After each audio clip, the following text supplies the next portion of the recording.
Dear Papa Dudut, mapagpalang araw sa iyo at sa lahat ng nakatutok ngayon sa inyong programa. Tawagin niyo na lamang po ako sa pangalang Fredo. 58 years old nang mangyari ang kwento ko. Nakulong po ako noon dahil nadawit ako sa gulong kinasangkutan ng kumpare ko. Tinulungan ko kasi siya noon dahil pinagtutulungan na siya at bugbog sarado na.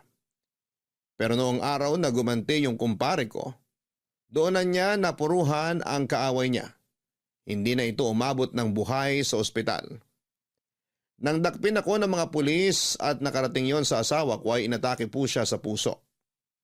Doon na rin siya binawian ng buhay. Pareho kaming nakulong ng kumpare ko kahit na wala naman akong kinalaman. Mas mabigat lang ang hatol sa kanya pero matagal din akong nakulong. Sa mga panahong yon ni minsan ay hindi ako dinalaw ng mga anak ko dahil ako ang sinisisi nila sa pagkamatay ng kanilang ina. Sinabi rin nila na kahit makalaya pa ako ay wag nang magpapakita sa kanila dahil kinakahiya nila ako bilang isang ama. Kakalimutan na lang daw nila ako. Nakilala ko naman noon sa kulungan si Buji. Kaedad lang siya ng bunso kong anak. Nagulat ako noon dahil pareho kami ng naging kaso. Mas nauna lang siyang nakulong kesa sa akin. Palabiro si Buji at masayahin din kaya nakagaanan ko siya ng loob. Kung tutuusin ay parang anak na rin ang turing ko sa kanya noon. Paps ang tawag niya sa akin. Napakasarap sa pakiramdam na nagkaroon ako ng isa pang anak sa katauhan niya. Hindi naging madali ang buhay ko sa loob pero pinili ko pa rin magpakatino para hindi na magtagal pa doon. Doon ko kasi napagtanto na totoo ang ibang napapanood ko noon sa pelikula tungkol sa mga nararanasan ng mga bilanggo. Naunang makalaya sa akin si Buji at nung ako naman ang lalaya, siya ang sumundo sa akin sa labas.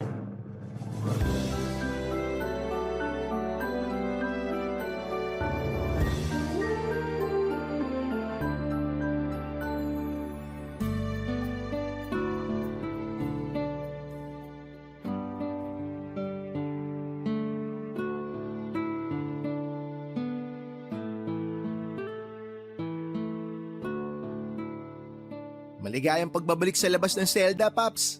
Buji, salamat sa pagsundo mo ha. Akala ko talaga lalabas akong tulala rito. Pwede ba naman yun? Salamat kasi tinupad mo talaga yung pangako mo nung huling dalaw mo sa akin. Siyempre naman, malakas ka yata sa anak-anakan mo. Ay, Paps, nagpaluto nga pala ako ng pansit sa bahay ha. Sabi mo kasi paborito mo yun kaya ayun, bumili ko kahapon ng mga regado. Sakto rin kasi nagpresenta si nanay na magluto kanina kaya maaga ako nakaalis ng bahay para maghintay sa'yo dito sa labas. Nakakatuwa ka talagang bata ka. Teka, parang nagkalaman ka. Matik yun, Paps. Siyempre bumawi ko ng kain nung nakalaya na ako. Tsaka namiss ko rin mga luto ni nanay. Nga pala, sa'yo ba yung tricycle na dala mo? Sa tito ko to, Paps. Pinagamit sa akin para may pagkakitaan daw ako. Nagbaboundary na lang ako sa kanya para may kitain din siya kahit papano. Pero minsan, may extra din akong kargador sa palengke. Dami ko kayang racket. Kung gusto mo, Paps, isasama kita. Napakasipag mo talaga. Sakto lang naman, Paps. Pero teka, parang nangayayat kayo ha. Nagkasakit ba kayo bago kayo lumaya? Ako, magkakasakit. Sus, mahihiyang dumapo sa akin yung mga sakit-sakit na yan. Sa kapal ng libag ko, yung sakit na mismo ang matatakot. Alam ko naman na yung mga kagaya natin hindi na tinatablan ng mikrobyo pero mabuti na rin yung nag-iingat tayo. Alalahanin nyo, Paps. Babawi pa kayo sa mga anak nyo. Ano nga palang balak nyo, Paps, ngayong nakalaya na kayo? Ay, ang totoo niyan, hindi ko pa rin talaga alam. Hindi ko kasi maisip kung paano ko lalapitan yung mga anak ko. Naikwento ko naman sa'yo, di ba? Ayaw nila ako makita. Baka nga limot na ako ng mga yun O nga ganyo naman magpaka-negatron dyan, Paps. Pwede naman tayo magplano kung paano mo sila lalapitan Tsaka huwag kang mag-alala. Tutulungan naman kita. Salamat sa lahat, Buji. Hindi ko rin kasi alam kung anong gagawin ko paglabas kung wala ka rito ngayon. wala akong ibang matutuluyan. Siguradong itataboy din ako ng iba naming kamag-anak. Sa mga anak ko naman, wala pa akong mukhang maiharap sa kanila. Eh ano palang tawag nyo dyan? Puwet na tinubuan ng mga mata, ilong at bibig. Puro ka talaga kalokohan. Pero Paps, seryoso. Naniniwala ako na mapapatawa din kayo ng mga anak nyo. Pinagbayaran nyo na yung nangyari. Tsaka tingnan nyo naman. Hindi talaga kayo gumawa ng kalokohan sa loob kahit na sinasalbahin na kayo ng mga kasama natin dun. Alam mo namang ayoko nang magtagal pa ron. Kaya kahit gustong gusto ko nang manuntok, hindi ko ginawa. Malalim yung sugat na iniwan ko sa mga anak ko kasi nawalan sila ng ina dahil sa akin. Kaya hindi ko alam kung paano ako babawi sa kanila at kung saan ako magsisimula. Isa-isa lang muna kasi, Paps. Hanapin mo muna sila. Kapag alam mo na kung nasa na sila ngayon, tsaka tayo mag-isip ng susunod na hakbang mo kung paano mo sila lalapitan at makakausap. Kapag biniglaan mo sila, magagalit lang yung mga yun sa'yo. Tama ka. Pero kakailanganin ko talaga yung tulong mo para makalapit ako sa kanila pagdating ng tamang oras. Sus, no problem sa akin yan, Paps. Oh, sakay ka na. Para matikman na natin yung nilutong pansit ni nanay. Baka ubusan nila tayo sa tagal ng kwentuhan natin dito. O siya, sige. Gutom na rin naman ako. Paps, Bakit? fasten your seatbelts.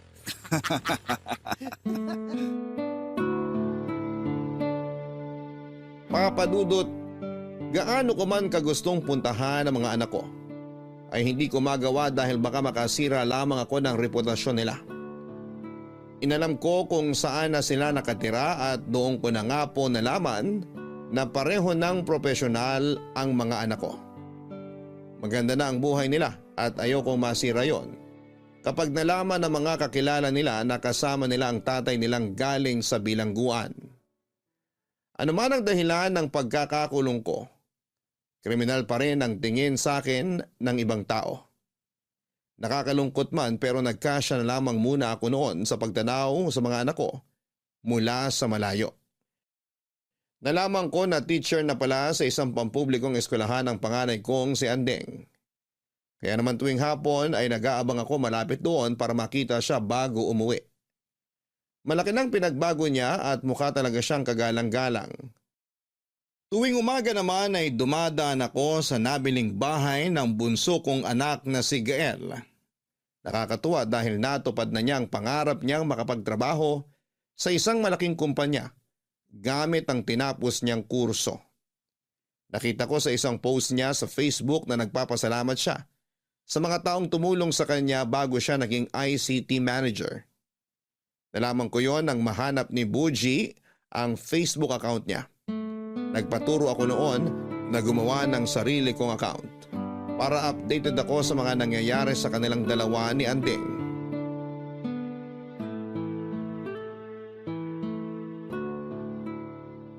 Uy, Paps, baka mamaya mapindot mo yung like dyan, ha? Mahuli ka pa ng mga anak mo na ini-stalk mo sila. Ini-stalk? Ni-stalk, parang binabantayan, minamatsagan, ganun. Ganito kasi yan, Paps. Kapag napindot mo kasi yung like dyan, makikita nila yun sa notifications. Pero pwede mo rin namang i-unlike. Ang problema, swertihan na lang yun kung hindi pa nakikita nung ini-stalk mo. Delikado pala makapindot dito ng di sinasadya kung ganun. I-add friend mo na lang kasi sila, Paps. Hindi nga ako nagpapakita sa kanila tapos i-add friend ko pa. Ikaw talaga. Kumusta nga pala yung pagbisita mo sa kanila? Hindi naman ako nakalapit eh. Tinatanaw ko lang sila sa malayo. Alam mo yung pakiramdam na gustong gusto ko silang yakapin ng mahigpit. Tapos hihingi ako ng tawad sa kanila. Pero tuwing nakikita ko kung gaano nakaayos yung buhay nila ngayon nang wala ako, parang gusto kong umatras na lang. Parang hindi naman nila ako kailangan sa buhay nila. Kayang-kaya nilang maabot yung pangarap nila nang wala yung tulong ko. Ay, ang bigat dito sa dibdib ko na hindi ko man lang sila mayakap.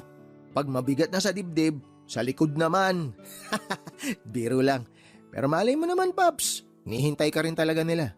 Hindi natin alam, baka namimiss ka rin nila tsaka gusto nilang malaman kung okay ka. Imposible pang mangyari yun ngayon, Buji. Pero alam mo, Kahit wala ako sa tabi ng mga anak ko habang inaabot nila yung pangarap nila, proud na proud ako bilang ama. Kung pwede ko lang sana ipagsigawan ng mga anak ko sila. Sa lalim ng buntong hininga mo na yun, Paps, pwede na tayong gumawa ng balon Pero teka, parang namumula yung mga mata mo. Umiiyak ka ba? Medyo naluluha lang. Gustong gusto ko na kasi silang makasama pero ang hirap-hirap. Kung may babalik ko lang sana yung panahon, hindi ko na sana tinulungan yung kaibigan ko. Buo pa sana pamilya ko ngayon at masaya pa rin kami kagaya ng dati. Paps, hindi man natin may babalik yung panahon, hindi naman nauubos yung pagkakataon. Marami ka pang pagkakataon para humingi ng tawad at para bumawi sa kanila. Kahit gaano pa katindi yung galit nila sa'yo, sigurado ako na darating din sila sa punto na lalambot yung mga puso nila para magpatawad. Alam mo ba, nung mga bata pa sila, sa akin sila nagpapaturo sa math. Medyo mahina lang ako sa Englishan, pero pagdating sa bilangan, hindi ako magugulangan. Baka naman, Paps, pwede mo i-share yung galing mo sa math para mahawaan naman ako ng kahit konting talino. Baka sakaling magustuhan din ako ng babaeng nakukurso na daan ko. Sus, nakatapos ka naman ng high school Nakapasa lang naman ako, Paps, kasi nangongopya ako sa mga klase ko Dinaan ko lang sa karisma ba para pakopyahin nila ako. Nako, pareho kayo nung bunso ko. Ganyan din siya nung elementary. Kita mo na yung diferensya, Paps. Elementary pa siya ganun. Ibig sabihin, matino na siya nung nag-high school siya hanggang college. Samantalang ako, hindi man lang ako lumevel up kahit isang talampakan lang. May iba ako. Hindi mo ba pinapangarap na makatapos ng pag-aaral? Pangarap naman, kaso nga lang, ang hirap talagang mangarap kapag kapos ka sa pera. Di nga ako naniniwala dun sa mga nagsasabi na hindi hadlang ang kahirapan para makapagtapos ng pag-aaral Bakit naman? Wala kaming pera. Kaya ako hindi nakapag-college kasi wala kaming pang tuition. O sabihin na natin na magiging scholar ako. Yung pamasahe at ibang gastusin, hindi pa rin kakayanin. Kaya nung nakapagtapos ako ng high school, kinailangan na kaagad ako ng mga magulang ko na tulungan sila para may panggastos kami. Kaya inuna ko na yung paghahanap ng trabaho hanggang sa hindi ko na naisip na mag-aral ng college. Tapos kakarakit ko, nakulong pa ako. Hayaan mo, kapag nagkaroon na ako ng magandang pagkakakitaan, tutulungan kitang makabalik sa pag-aaral. Pero Pops, hindi ba masyado na ako matanda para doon? Walang pinipiling edad ang edukasyon, nak. Ang mahalaga lang dun yung kagustuhan mong makatapos ng pag-aaral. 30 ka pa lang naman, makakahabol ka pa, kaya mag-ipon tayo para sa pag-aaral mo. Sa kabila ng pangungulila ko sa mga anak ko, kahit papaano ay naibsan yon dahil sa presensya ni Buji. Palagi niya akong pinapatawa kapag alam na nararamdaman niyang naiisip ko na naman ng mga anak ko. Nagkaroon kami ng mga bonding na parang totoong mag-ama. Nakasundo ko rin naman ang pamilya niya dahil mababait din naman sila at hindi na iba ang turing nila sa akin. Naisip ko tuloy na totoo pala na kapag mabuti ka sa kapwa mo ay doble pa yung blessing na darating sa'yo. At hindi pera yung blessing na yon kundi pagmamahal ng isang pamilya na kahit na hindi ko kadugo ay hindi nag-atubiling tanggapin ako. Papadudot kung ano-anong trabaho ang pinasukan ko para makaipon bago ang birthday ni Gael. Noong magkakasama pa kasi kami, may hinihiling siya sa akin na regalo para sa graduation niya at nangako ako na pag-iipunan ko yon. Ang problema ay nakulong naman ako kaya hindi ko na yon natupad sa kanya. Si Anding naman sabi niya, kapag nagtuturo na raw siya ay gusto niya ako ang gagawa ng desk na gagamitin niya sa classroom para tuwing nagtatrabaho raw siya, ay naiisip niya ang pagsisikap ko para makapag-aral silang magkapatid. Nakakalungkot lang na madaling binago ng isang pagkakamali yung tingin nila sa akin bilang isang ama. Bago ako makulong ay nagtatrabaho ako sa isang construction site. Naging foreman din ako noon. Pero nang makalaya na ako o may extra lamang ako dahil nahirapan na akong makahanap ng maayos na trabaho. Naranasan ko rin magtinda ng taho at ice cream. Depende kung saan mas malaki ang kita. Tuwing Sabado at Linggo naman, nagkakargador ako sa palengke. Inipon ko lahat ng kinikita ko. Ang iba naman ay binibigay ko sa nanay ni Buji para makatulong din sa kanila kahit papaano. Nakakapagod. Pero ginawa ko na lang na inspirasyon yung pagpapatawad sa akin ng mga anak ko. Pagdating ng araw, Papa Dudut. Sa bawat araw na lumilipas, mas nagiging mahirap para sa akin na tiisin ang pangungulila sa mga anak ko. Kaya naman halos araw-araw ko na silang binibisita nang hindi nila nalalaman. Kagaya nung una ay patanaw-tanaw lamang ako sa kanila.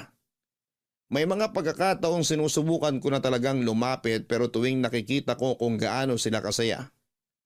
Parang hindi ko kaya ng puso ko na mapawi ang mga ngiti nila dahil lang sa presensya ko. Walang araw na hindi ko pinagsisisihan ang pakikialam ko sa gulo noon. Kung umawat na lang sana ako at hindi na nakisali pa. Buo pa sana ang pamilya ko.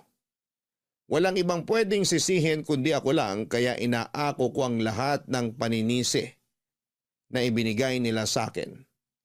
Sa dami ng racket ko, nagkakasakit na rin ako kaya sinabihan ako ni Buji na magpahinga naman muna.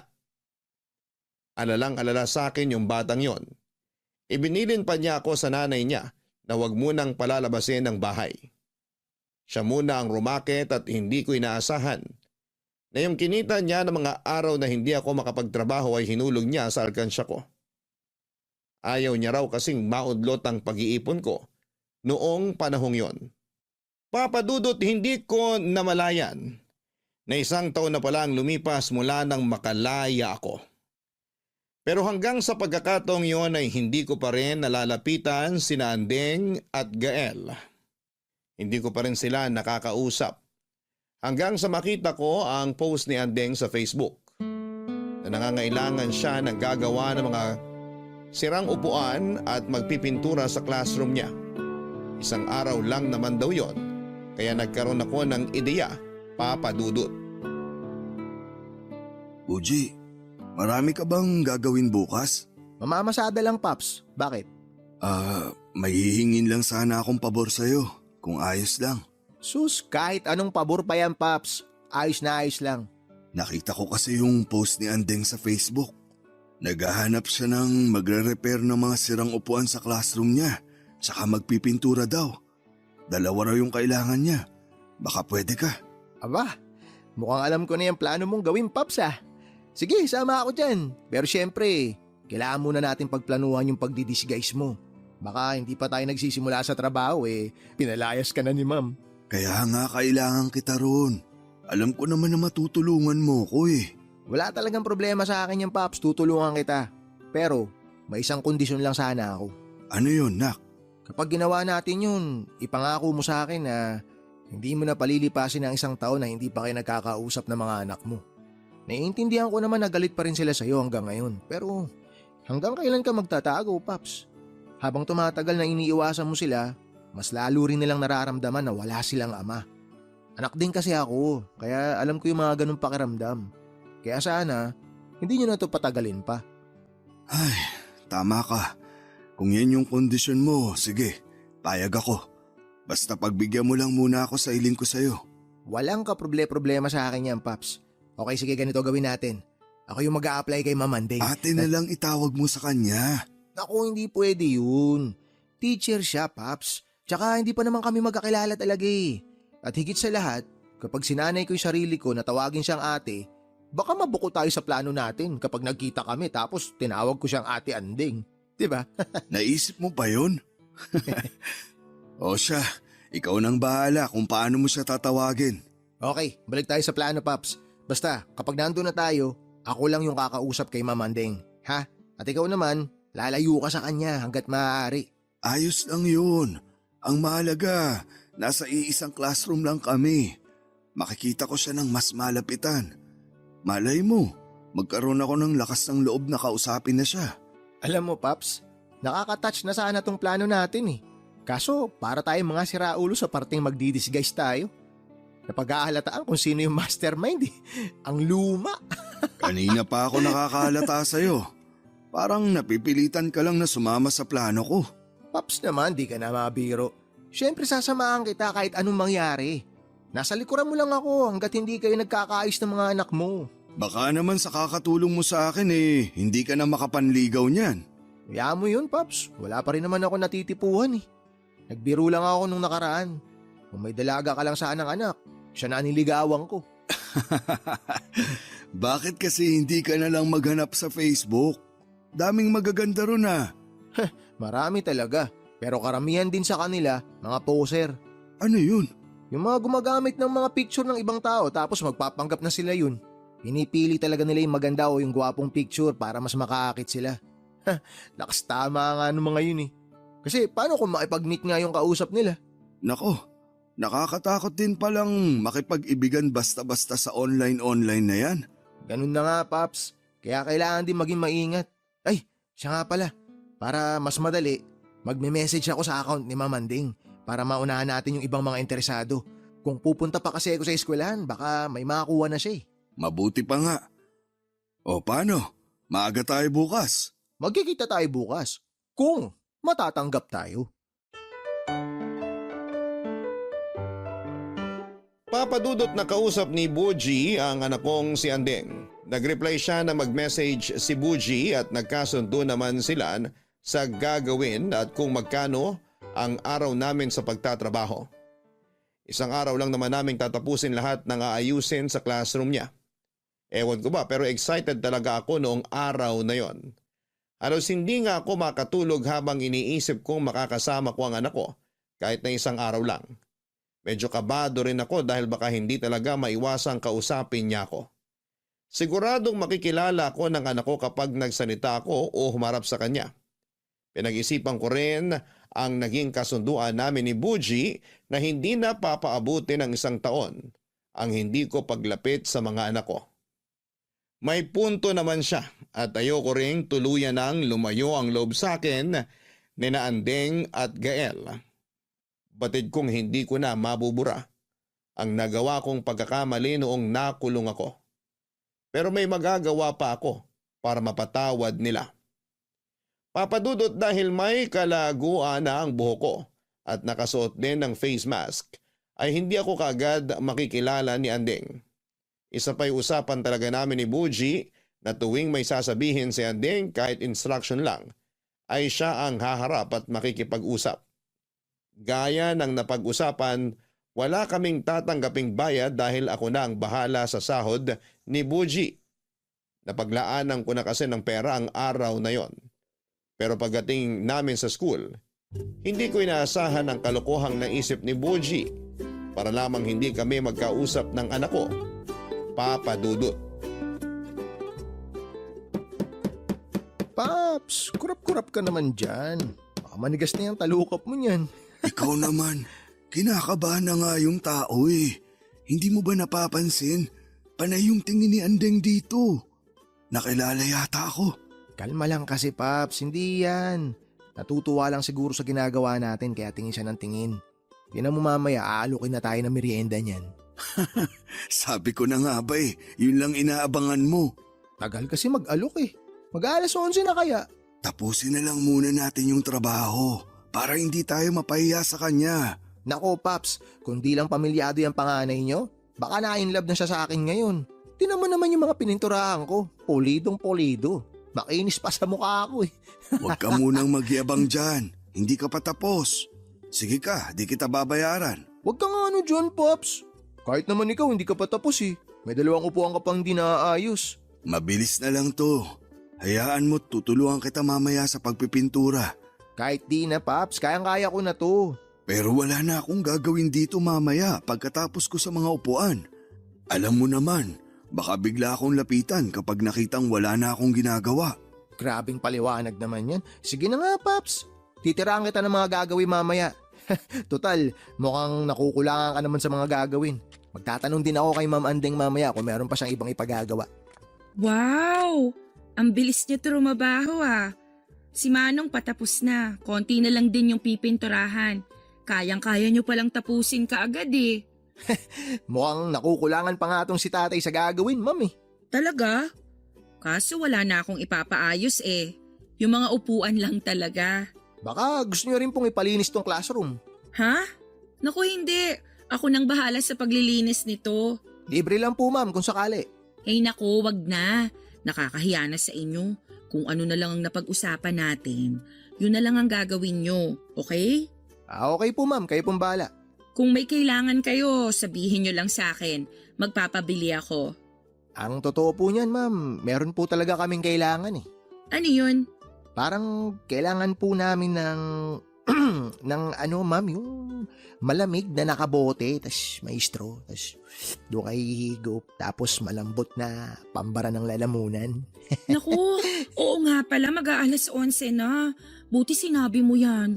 Nalibang na kasi ako sa mga ginugupit kong decorations kanina, kaya hindi ko na namalayan yung oras. Pasensya na ha. Nako, wala pong kaso yun ma'am. Magpapabili na lang ako ng merienda nyo.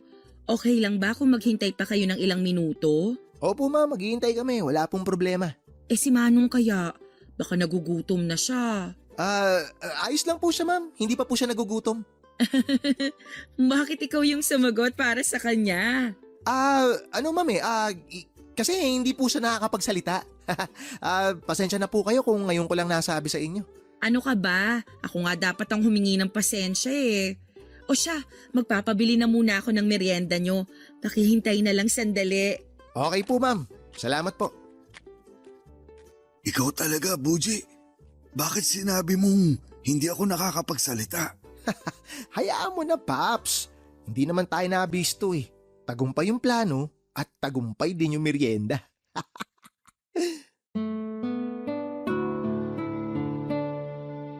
Papadudot hindi ko inaasahan na ganon pala ang maiisip ni Boji na dahilan para hindi ako makipag-usap kay Andeng. Nagtawanan na lamang kami paglabas ng eskwelahan at nagulat daw noon ang anak ko nang hindi tanggapin ni Boji ang bayad. Pinagpilitan pa raw nito na tanggapin yon dahil maayos naman daw kaming nagtrabaho. Pero malinaw ang usapan namin ni Boji kaya hindi niya yon tinanggap. Sa huli nagpasalamat na lamang si Andeng na hindi makapaniwalang libre lang ang serbisyo namin doon. Masarap naman sa pakiramdam dahil may nagawa ako para sa anak ko. Hindi niya man alam na ako yon ay malaking bagay na para sa akin ang nangyari. Matapos ang araw na yon, Papadudot, ay parang bigla akong nabuhayan ng loob. Naramdaman ko na may pag-asa pa kaming magkaayos ng mga anak ko. At sa isang iglap ay parang naging handa na akong harapin sila. Hanggang sa dumating ang araw na naisipan ko nang puntahan ang bunso kong si Gael. Handang-handa na sana ako noon na kausapin siya. Pero pagdating ko sa bahay niya, wala naman akong naabutan dahil nasa trabaho pa siya. Sumilip-silip na lamang ako sa gate na hanggang balikat ko lang ang taas. Paalis na sana ako noon nang dumating ang isang pamilyar na sasakyan. Natulala na lamang ako noon, Papadudot, nang bumaba sa sasakyan si Gael at nakita niya akong nakatayo sa harapan ng gate ng bahay niya. Papadudot, hindi ko alam ang gagawin ko nang maabutan ko roon si Gael. Gusto ko naman talaga siyang makita pero hindi ko lang talaga alam kung ano ang magiging reaksyon ko sa muli naming pagkikita. Nagulat din siya nang makita ko, pero ramdam ko noon ang matinding galit sa mga titig at pananalita niya. Mabuti na lang at pinapasok niya ako sa bahay niya para magkaroon kami ng pagkakataon na makapag-usap. Aaminin ko na nanlalamig ako noon sa kaba habang kausap siya. Natatakot kasi ako na ipagtabuyan ng anak ko dahil masyadong masakit yon, lalo na't matagal na akong nangungulila sa kanila. Humingi ako ng tawad sa kanya. Ipinaliwanag ko ang totoong dahilan kung bakit ako nakulong, pati na rin ang dinanas ko sa kulungan. Sinabi ko rin na gusto ko makabawi. Nakinig naman siya pero wala siyang sinabi o naging reaksyon man lang. Kahit naluluha na ako sa harapan niya. Hindi ako umangal dahil karapatan naman niyang maramdaman yon. Karapatan niyang magalit at kamuhian ako. Pero nagulat ako sa sinabi ng anak ko ng mga sandaling yon. Papayag raw siya na makabawi ako sa kanya. Sa isang kondisyon, doon ako titira sa bahay niya at ako na ang mangangalaga roon. Sa madaling salita ay magiging all-around kasambahay niya ako, Papa Dudut.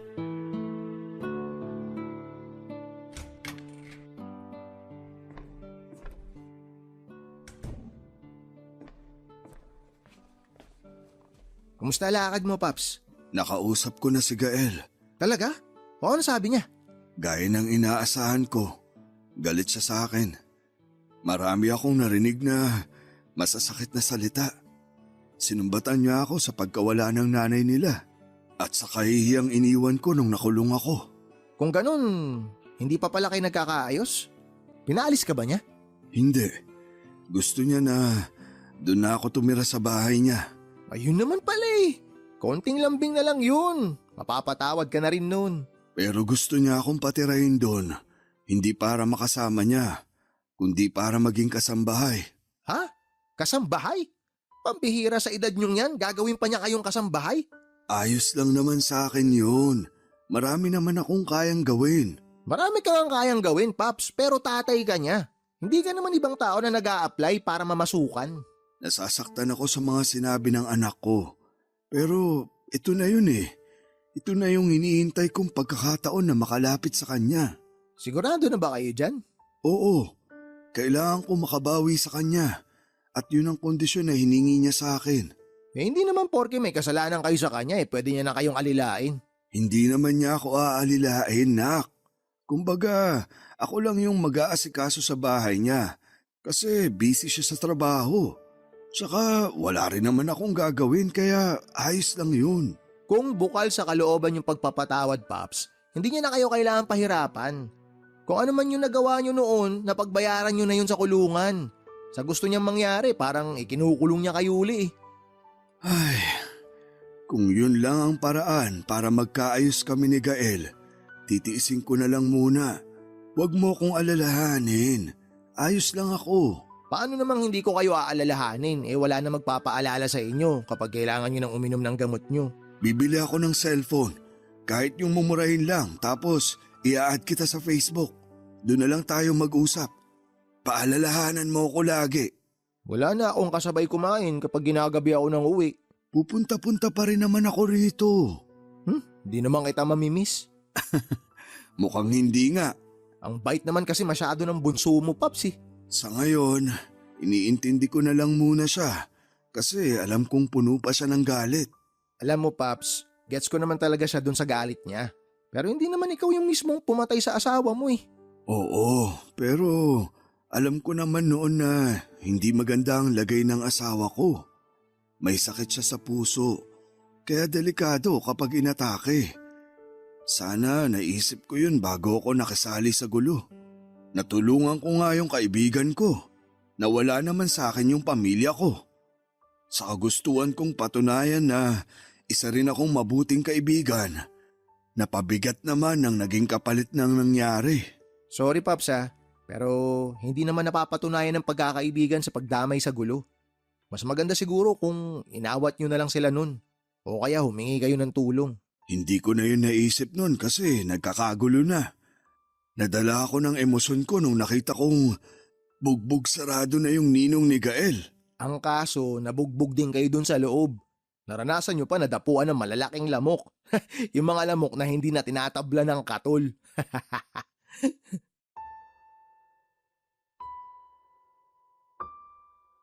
Papadudot na tuloy ang paglipat ko sa bahay ni Gael. Dinala ko na lahat ng gamit ko roon. Pero bago ang lahat ay nagpaalam na ako ng maayos at nagpasalamat kay Buji at pamilya niya. Malaki kasi ang naitulong nila sa akin. Kung wala sila ay baka kung saang lupalop na ako napunta. Hindi naman kasi lahat ng bagong laya ay may nauuwi ang pang pamilya. Yung iba nga gaya ko ay halos ayaw nang lumabas dahil wala rin naman daw silang uuwian. Mas gusto nilang manatili na lamang sa kulungan dahil doon. Kahit papaano ay meron pa silang nakakain.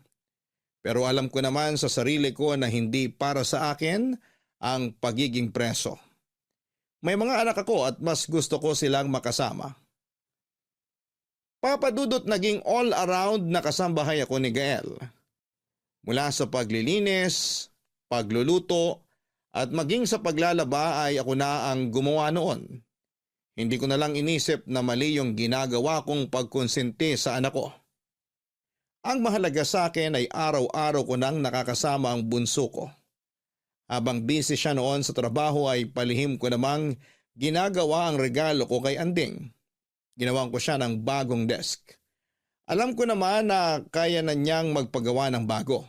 Pero napansin ko noong nagtrabaho kami sa classroom niya na luma na ang ginagamit niya. At hindi pa rin niya pinapalitan. Kaya naisip kong ituloy ang plano kong regaluhan siya. Hindi ko man kayang bumili ng mamahaling mesa ay kaya ko namang gumawa ng simple at magagamit niya ng pangmatagalan. Pinasukatan ko na rin yon ng salamin na ilalagay sa ibabaw. Papa Dudut, hindi pa rin alam ng panganay ko na nakalaya na ako ng mga panahong yon. Nakiusap kasi ako noon sa kapatid niya na huwag munang ipapaalam sa atin niya ang tungkol sa akin. Pumayag naman siya pero tulad kay Gael, hindi ko inaasahan na mas mapapaaga ang pagkikita namin ni Anding.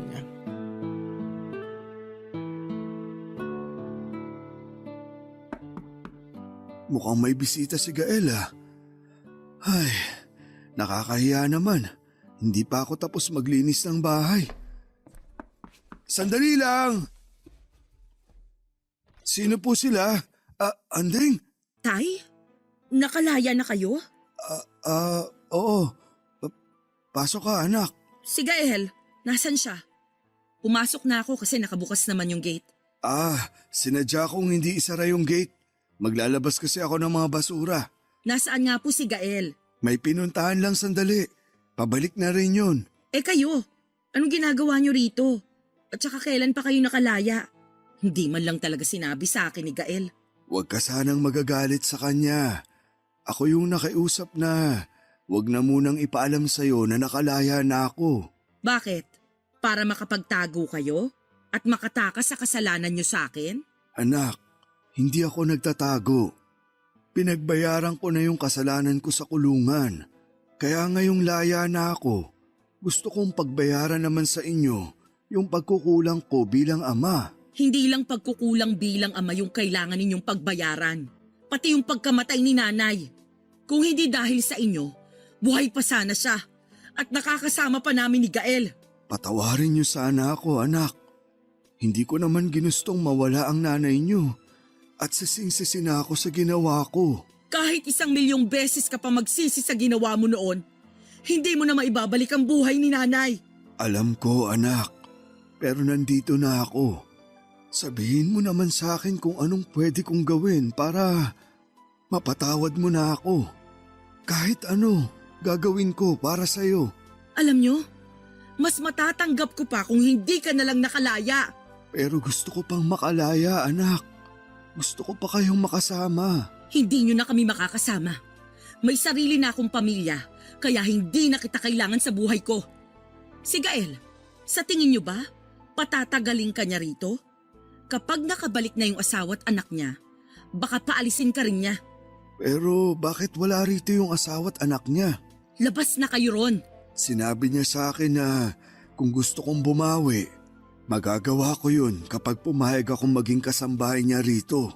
Mabuti na rin niya nang may pakinabang ka naman sa kanya kahit papano. Pero kung sa akin lang, hindi uubra yan. Kahit isang daliri mo lang sa paa, hindi makakapasok sa bahay ko. Ay, naiintindihan kita, anak. Naiintindihan ko kung saan nanggagaling yung galit mo. Kaya sige lang, hindi ako magagalit sa'yo. Dapat lang, kasi wala naman po kayong karapatang magalit. Pasalamat nga kayo, nasisikmura pa kayo ni Gael na makasama kayo rito. Kahit na mas matindi pa yung galit niya sa inyo kaysa sa akin. Pero kung ako yung tatanungin, ayoko nang makita ka ulit. Ayokong malaman ng ibang tao na may tatay akong galing sa kulungan. Anak, sana Bigyan mo ko kahit isa pang pagkakataon. Patutunahin ko sa'yo na pinagsisisihan ko na yung nagawa ko noon. Babawi ako sa'yo. Sa inyo ni Gael. Huwag niyo na pong ipilit. Wala na rin kasing kwenta yung pagbawi niyo. Gaya nga ng sabi ko kanina, hindi ko na kayo kailangan sa buhay ko. Mas makakatulong pa sa akin kung hindi na lang kayo magpapakita. Hindi ako susuko, anak. Nasa inyo na po yan kung susuko kayo o hindi. Ipagdasal nyo na lang na hindi kayo palayasin ni Gael dito. Kasi kapag sinabi ko sa kanya na hindi kayo dapat nandito, alam nyo na kung ano ang mangyayari. Papadudot, hindi naman ako iyakin pero matapos ang pagkikita namin yon ng panganay ko ay tumulo ang luha ko. Pinigilan ko lamang yon nang magkaharap pa kami dahil hindi siya sanay na nakikita kong ganon kaemosyonal. Pero dahil sa mga narinig ko ay hindi ko na napigilan. Masyadong masakit ang mga narinig ko. Hindi naman po kasi ako naging masamang ama bago ako nakulong.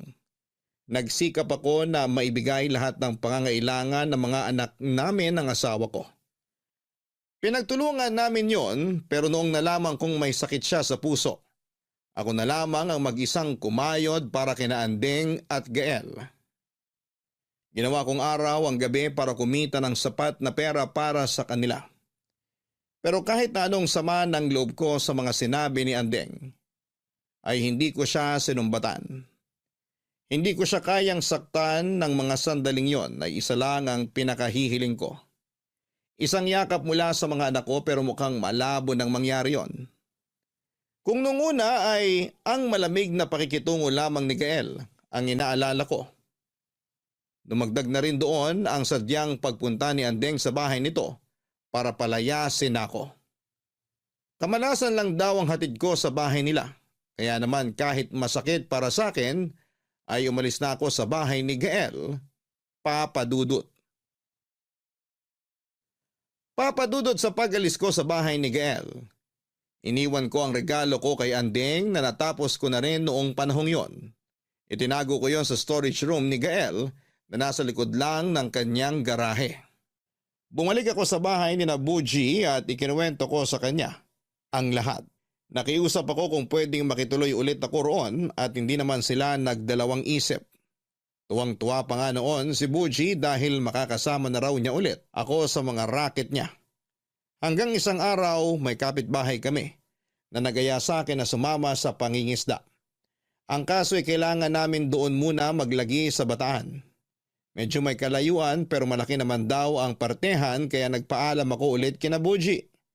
Sumama ako sa pangingisda sa kagustuhang mas mabilis na makaipon ng pera. Papadudot, marami akong alam na trabaho pero iyon pa lang ang unang beses nasa sabak ako sa pangingisda. At habang nasa laot kami ay hindi namin inaasahang sasama pala ang panahon. Lumaki ang alon at hinampas ang bangkang sinasakyan namin. Tumaob po yun at kasama ako sa mga lumubog. Dahil hindi ako sanay sa dagat ay sinagip ako ng mga kasama ko at agad na dinala sa pinakamalapit na ospital. Nang malaman ni Buji ang nangyari ay kaagad niya akong pinuntahan. Alalang-alala siya sa kalagayan ko noon. Naging maayos naman ako pero nakita ko ang lungkot at takot sa mga mata ni Buji habang kausap ako. Matapos yon ay nagpaalam muna siya na may importanteng pupuntahan. Pero ang hindi ko alam ay habang naroon pa ako sa ospital ay pinuntahan na pala niya ang anak kong si Andeng, Papadudot.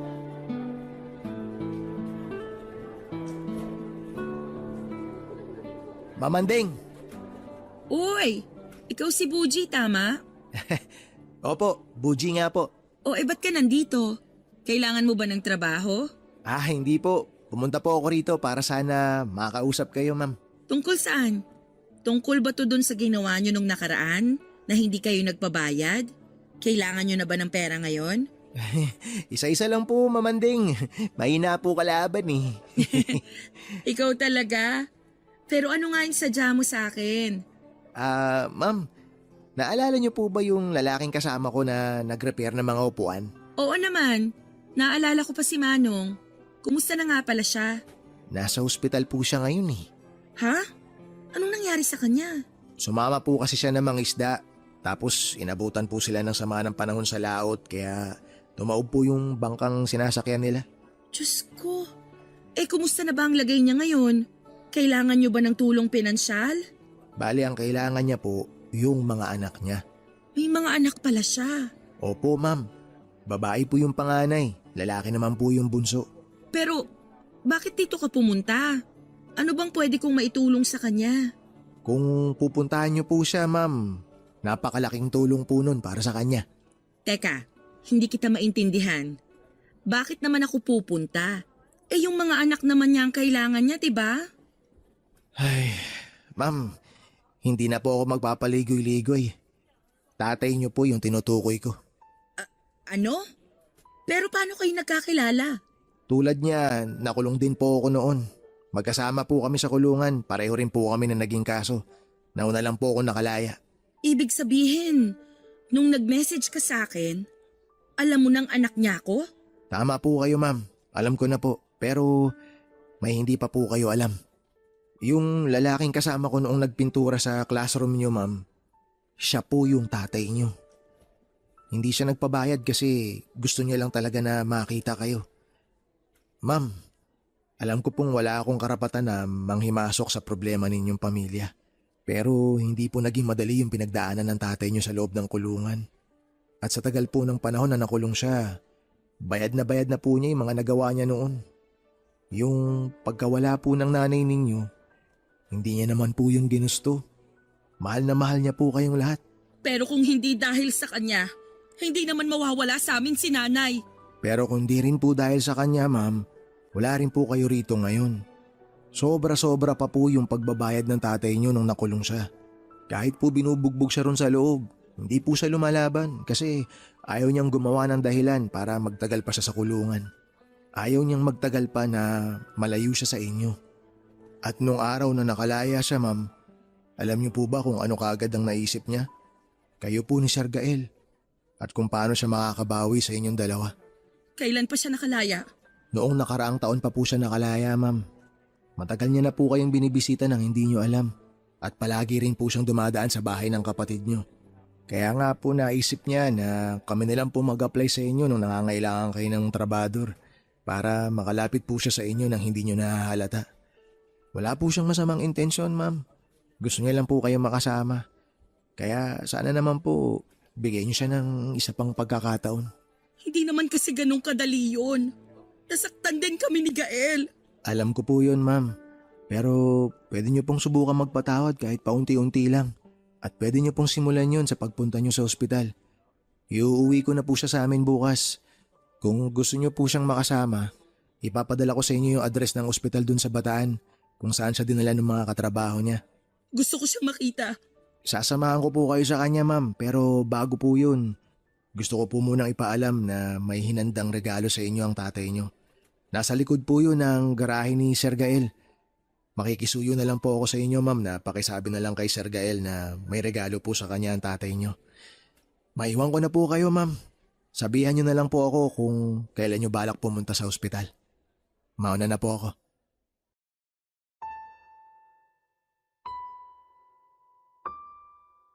Papadudot nang i-discharge na ako sa ospital ay napansin kong kakaiba ang ikinikilos ni Buji. Hindi siya mapakali at panay ang tingin niya sa cellphone niya. Tinanong ko siya kung ano ang problema pero wala naman siyang sinabi. Hanggang sa nagulat na lamang ako nang maabutan ko si Andeng at Gael sa lobby ng hospital.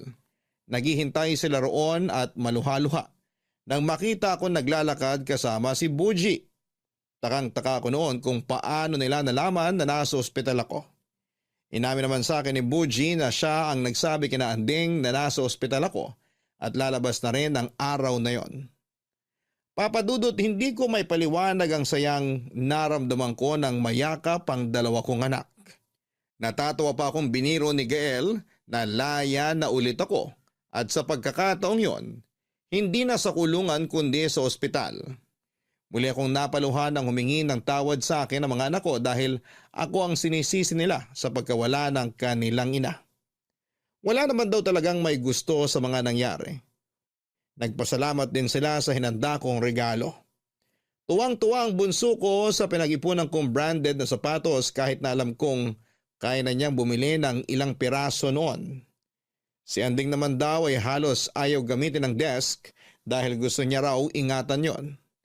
Iuwi sana ako ni Buji sa bahay nila pero nakiusap sa kanya si Anding na kung pwede ay doon na muna ako sa bahay niya para magkaroon kami ng oras na makapag-bonding. Pumayag naman si Buji at nakilala ko ang asawa ni Anding at ang dalawa kong apo sa kanya. Yung isa ay grade 1 na at yung bunso naman ay hindi pa nag-aaral. Sobrang saya ko ng panahong yon. Parang napawi ang lahat ng yakap nila, ang mga pangit na pinagdaanan ko sa kulungan habang pinagbabayaran ko ang kasalanan ko, Papa Dudut. Tay, salamat dun sa mesang ginawa mo ha. Ang ganda. Nagustuhan ko. Tsaka mukha talagang matibay. Nako, matagal-tagal ko rin kayang ginawa yon. Itinago ko pa kay Gael kasi baka mapagalitan ako kapag nakita niyang may iba akong ginagawa. Stricto maging boss yung kapatid mo. Ay nako, ganun talaga siya tay. Pagpasensyahan nyo na lang po siya. Kung pati sa inyo naghamit pa yung pagiging istrikto niya sa trabaho. Ayos lang yon. Mabait pa nga siya sa lagay na yun eh. Mas malala pa yung mga naging amo ko sa paraket-raket ko nung nakaraang taon. Ang hirap kapag walang permanenteng trabaho. Kung saan-saan na lang ako napupunta. Kaya yun, napasabak sa pangingisda kahit hindi ako sanay sa ganong trabaho. Okay na sana kung di lang sumama yung panahon. Ospital pa tuloy inabot ko. Ngayong nandito na kayo sa akin, hindi nyo na kailangan magtrabaho. Samahan nyo na lang yung apo nyo dito sa bahay. Nakakahiya naman sa'yo, anak. Ayoko namang maging pabigat sa'yo. Tay, wag nyo pong isiping magiging pabigat kayo. Nagkamali rin po ako. Kami ni Gael.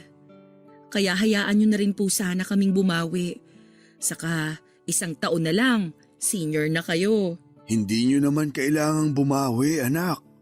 Sapat na sa akin na napatawad nyo na ako at kasama ko na kayo ni Gael. Kalimutan na po natin yung nangyari noon. Pwede naman po tayong magsimula ulit ngayon. Ay nga pala tay, ang tagal nyo na palang nakalaya. Buti pinatuloy kayo ni Nabuji. Mabait yung pamilya niya. Hindi na iba yung turing sa akin kaya tumagal ako sa kanila. Saka natutuwa rin kasi ako kay Buji. Para ko na rin siyang anak, kagaya nyo ni Gael. Napansin ko nga po kung gaano kayo ka-close. Mukha naman siyang mabait at magalang. Alam mo ba tay? Hanga ako sa kanya. Kasi kung tutuusin, pwede namang pabayaan ka na lang niya o kaya hindi niya na ako puntahan para kausapin. Pero ginawa niya lahat ng yun. Ginawa niya yung mga bagay na hindi namin nagawa sa inyo bilang anak. Mabait talaga yung batang yun. Sabi ko nga, pag-iipunan namin yung pera sa pag-aaral niya. Gusto naman palang mag-college pero masyado silang gipit kaya hindi kinaya ng mga magulang niya na pag-aralin pa siya. Gusto ko po sanang tulungan siya, tay. Tutulungan namin siya ni Gael. Pwede naman siya sa State University. Talaga, anak? Naku, matutuwa yung batang yun. Sa lahat ng ginawa niya para sa inyo, deserve niyang tulungan, tay. Sa hirap kasi ng buhay ngayon, bihira ka nang makakita ng ganong kabuting tao. Yung ituturing kang pamilya kahit hindi ka nila kadugo. Tama ka, anak. Kaya hindi ako magdadalawang isip na ituring na rin siyang pamilya, tay. Happy birthday, Pops! Buji! Birthday ko pala ngayon. Nawala na kasi sa isip ko. Oh, bawal magdrama. May dala akong regalo para sa'yo. Hindi to mamahalin pero pinag-ipunan ko talaga para sa ito, Pops. Tsaka ito, bumili rin ako ng cake. Laki, di ba? Pero joke lang, di ako bumili nito. Pinabili sa akin ito ni Ma'am Andeng. Salamat mga anak. Nagabala pa talaga kayo. Basta para sa'yo, Pops. Ikaw pa ba? Si Gael, pupunta rin ba siya?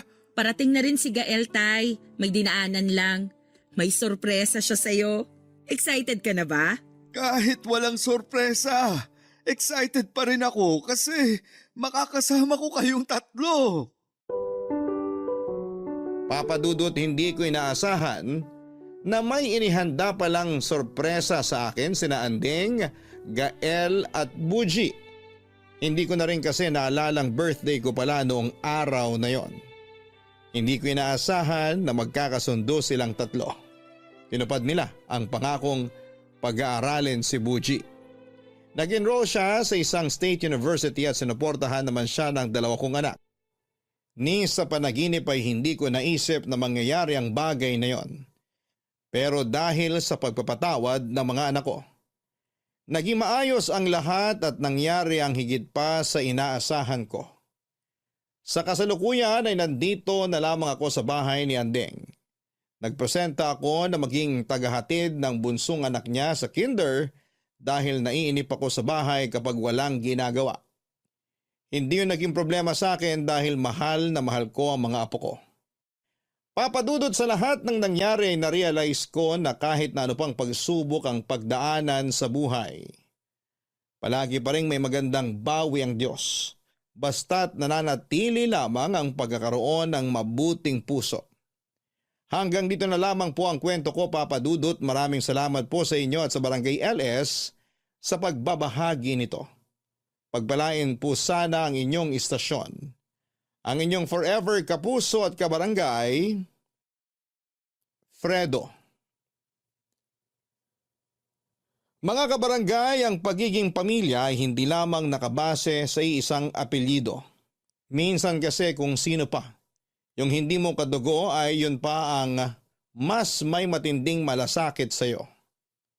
Huwag tayong magdalawang isip na maging mabuti.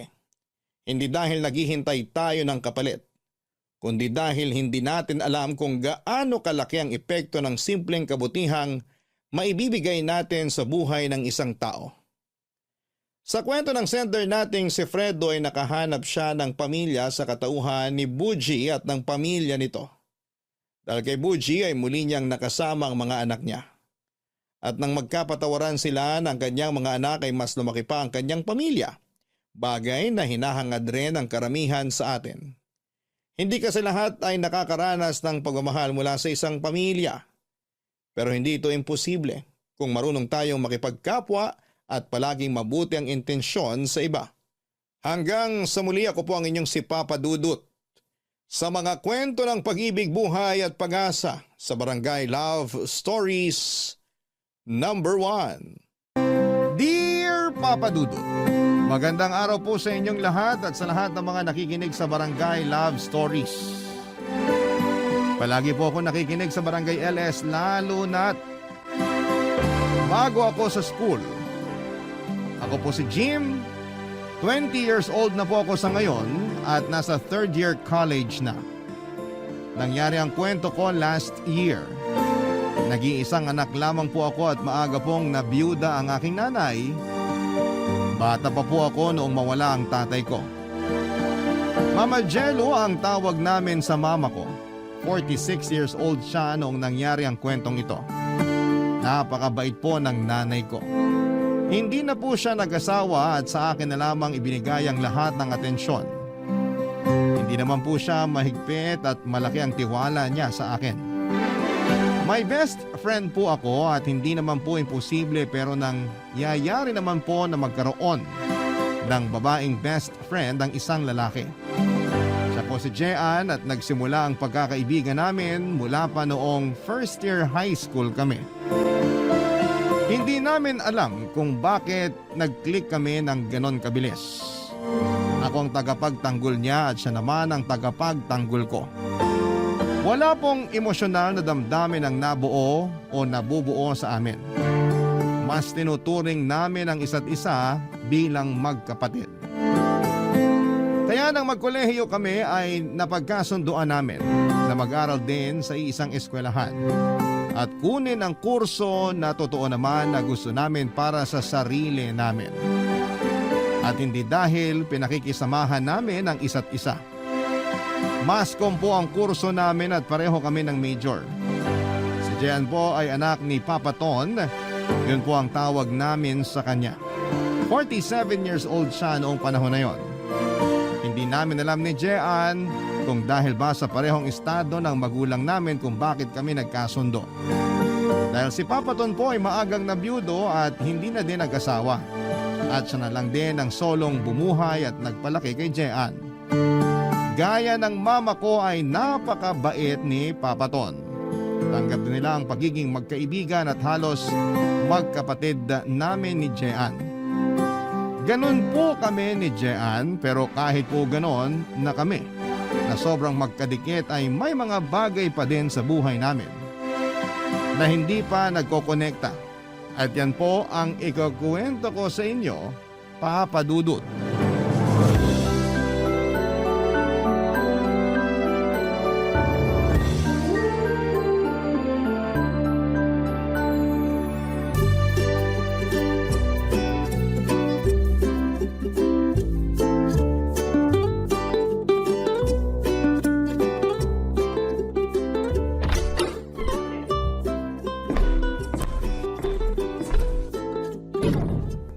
Ma!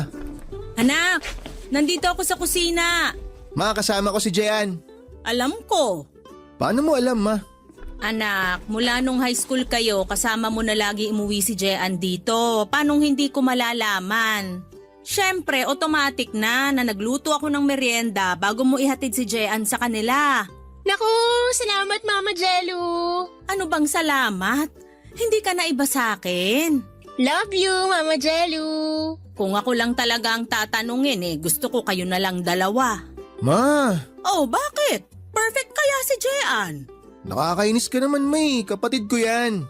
Oh, napipikon na naman. Biro lang. Ang sinasabi ko lang naman, kung magkaka-girlfriend ka, sana yung mga katangian ay yung gaya ng kay Jean. Bukod sa mabait, maganda pa. Mana kasi ako sa inyo, Mama Jello. Ayan na nga bang sinasabi ko Huling-huli mo talaga ang kiliti ko Totoo naman po. Kayo nang naging nanay ko mula nung magkakilala kami ni Jean. Dahil din siguro sa inyo kaya kami naging mag-best friend yung pangit na yan. Lah, kay mama ako nang galing, so kung pangit ako, pangit din si mama. At pangit ka rin kasi di ba sabi mo, sa kanya ka nagmana?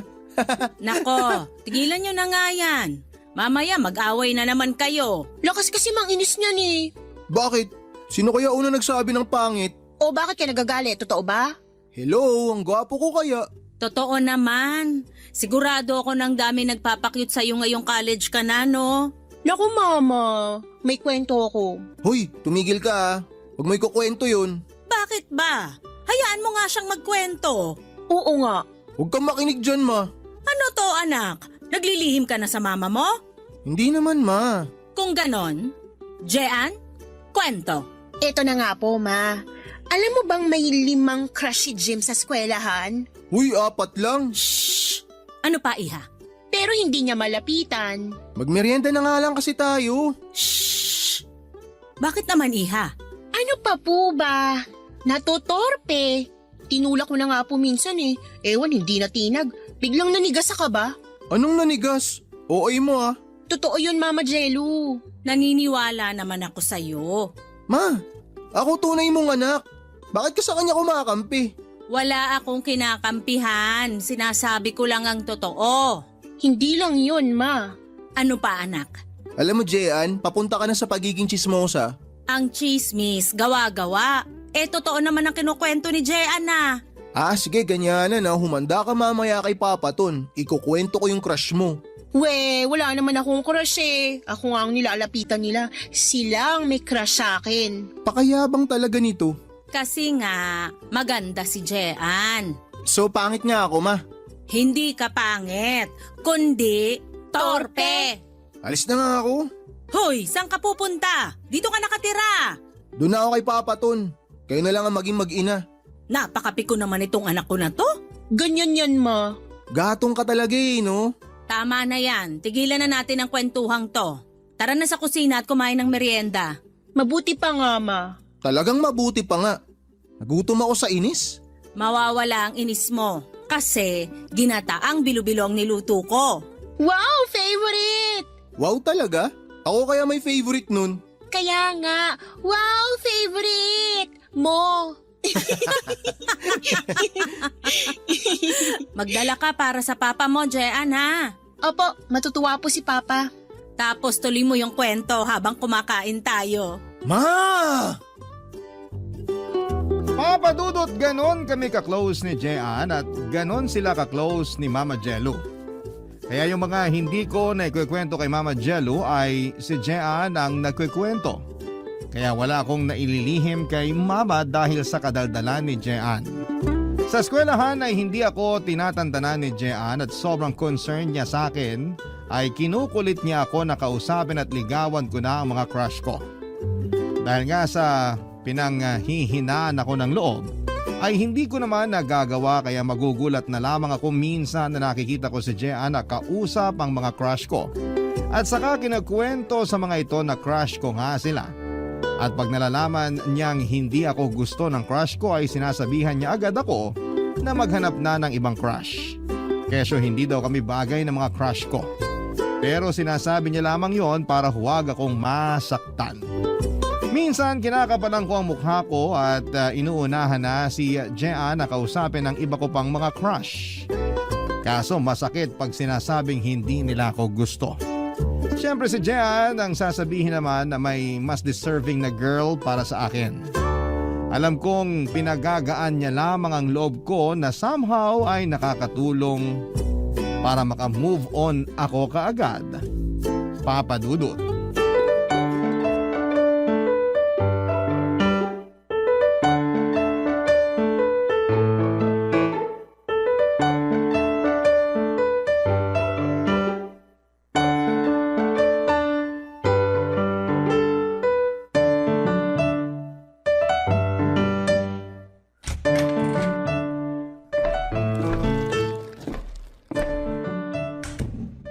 Papa, nandito na kami. Hello mga anak. Hello, Papa Ton. Jim, bukas ha? Opo, Basketball na naman. Water girl na naman ako. buti nga water girl ka eh. E pag kayo ni Mama nagchichismisan, pulutan ako. Hayaan mo na sila anak. Basta tayo magbabasketball. Hay nako. Anyway, Papa, eto may nilutong bibingka si Mama Jello. Wow naman! Walang palyang mama jello mo sa pamerienda. Madami po sana yan, halos kinain lang ni Jean lahat. Patawa ka. Oh, ayan na naman kayong dalawa. Mamaya ko nakakainin to pagtapos maghapunan. Naku, Papa Ton, pag di mo yan kinain ngayon, sigurado si Jean nakakain yan mamaya. Epal ka talaga. At least nakaganti na ako sa pangiinis niyo sa akin ni Mama. Inaapi ka ba anak? Sus, pa-victim yan, Papa. Hoy, pa-victim ka dyan. Opo, Papa Ton, inaapi nila ako. Kawawa po ako sa kanila ni Mama. Jean? Kinukwento ko lang naman ang mga crush nun sa eskwelahan. Jim anak, bakit hindi mo nakukwento sa akin yan? Kaya nga po, torpe. Jean, walang torpe. Meron po, Papa. Ayan, kaharap mo. Kita mo na pa, ganyan yan. Jean, wag mong ganyanin si Jim. Paghihinaan niya ng loob lalo. Dapat sinusuportahan mo siya. Hindi naman po, Papa. Sinusuportahan ko naman po siya eh. Opo, Papa, suportado naman ako ni Jean. Yan, ganyan nga. Dapat ganyan na magkapatid. Oh, nadinig mo, Jim, ha? Dapat ganon, nagtutulungan. Oo na. Sige, simula bukas, tutulungan na kita sa mga crush mo. Ano? Papa, hindi totoo yan. Wala akong crush. Biro lang pa. Joke lang yun. Pero anak, dapat sa edad mong yan may crush ka na. Oo, Normal lang naman ang magka-crush. pero wala po talaga akong crush. Pero alam mo, Papa Ton, ang dami may gusto dyan kay Jean. Ano? Papa, yung totoo. Okay lang ba na magka-crush o hindi? Siyempre, okay lang. Sa'yo, kasi lalaki ka. Pero sa amin mga babae, hindi. Lola, ikaw ba yan? Ang tanda ng utak, ah. Oo nga naman anak. Sabi ko nga normal lang yon. Pero dapat sinasabi mo sa akin. Papa, unang-una, wala nga akong crush. Sila ang may crush sa akin. Pangalawa, kung magkaka-crush man ako, dyan pa lang kay Jim salang-sala na. Talaga? Matapos salain ni Jim, kikilatisin ko muna. Para namang sinasabi niyo din na wag na akong magka-crush. Hindi ganon anak. Ganun, Papa. Yang si Jim, tumingin pa lang yung lalaki, ang dami ng sinasabi. Siyempre, iimbestigahan ko sila para alam ko kung mabuti silang tao. Very good anak. Ay, alam nyo ganito na lang. Sasabihin ko na lang sa inyo pag may nagugustuhan na ako. Teka anak, crush pa lang ang pinag-uusapan natin. Ano yung nagugustuhan na sinasabi mo? Iba yung crush sa gusto. Kasi crush is paghanga. Wow, ang lakas makaslambok. Talaga? Oh, tama na nga yan at baka magkapikunan pa kayo. Walang kampihan dito. Okay lang, Papa. Naiintindihan ko naman na gusto mo talagang magkaroon ng anak na lalaki. Uy, nagsiselos. Nagseselos ka, anak? Hindi po. Kasi si Mama Jello naman na gustong magkaanak ng babae ang kakampi ko. Ayun, inamin mo rin na nagkakampihan nga kayo ni Mama. Bakit? Kayo din naman ni Papa. Tama na yan. Wala ako ni isang paborito sa inyo. Kasi paborito ko kayong pareho. Kaya kainin mo na yung paborito mong kakanin at baka makain ko pa. Sabi na nga be, ikaw talaga titira sa pasalubong ni Papa. Jim, nandyan na yung itinabi kong paksiw. Dalhin mo na. Ulam nyo ng mama mo mamaya. Wow, salamat Papa Ton. Ito nga po pala yung pinaglagyan ng minudo kahapon. Salamat daw po, sabi ni Mama. Nako, salamat din sa mga merienda ka mo. Uwi na po ako. Baka maikwento ko pa si Edmond eh. Sino si Edmond? Wala yun, Papa. Umalis ka na nga, Jim, kung ano-ano sinasabi mo. Sige po, uwi na ako. Bye-bye.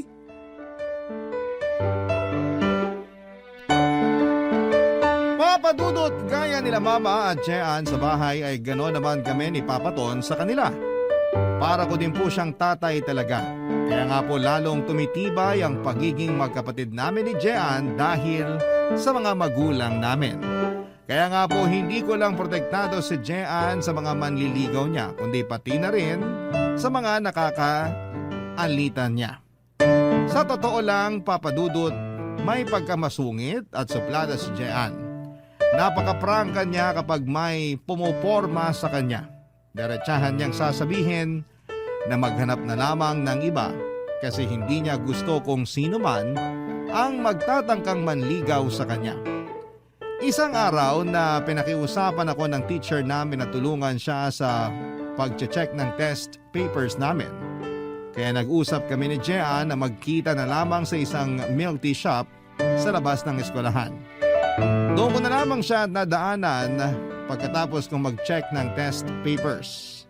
Malapit lang naman po yun sa eskwelahan para sabay pa din kami na uuwi. Kaso nga po dahil sa katarayan ni Jean ay may isa siyang manliligaw na napahiya noon. Hindi po taga-school namin ang sinabi kong lalaki.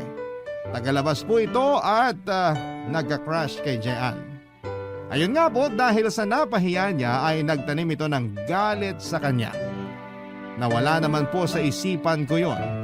Kaya naman papadudot nang lumabas na si Jean mula sa eskwelahan para pumunta sa milk tea shop, ay inabangan pala siya ng lalaki sa labas, papadudot. Barangay Love Stories. Barangay Love Stories. Papadudot, inabangan ng lalaking yon si Jean sa labas at sa kanya ito kinumpronta.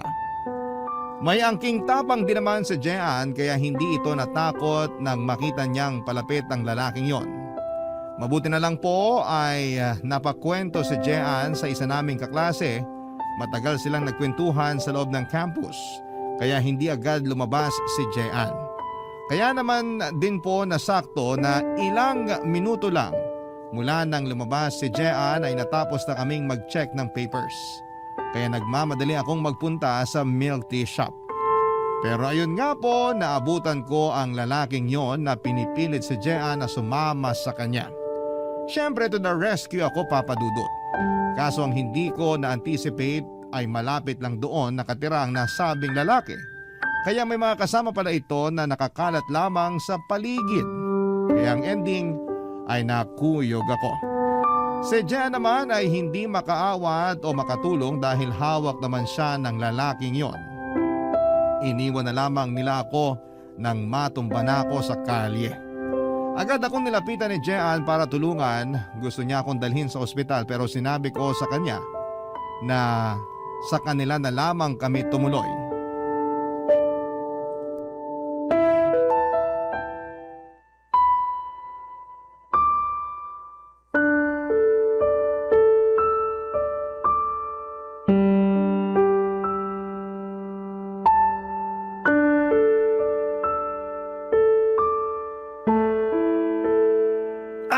aray ko po.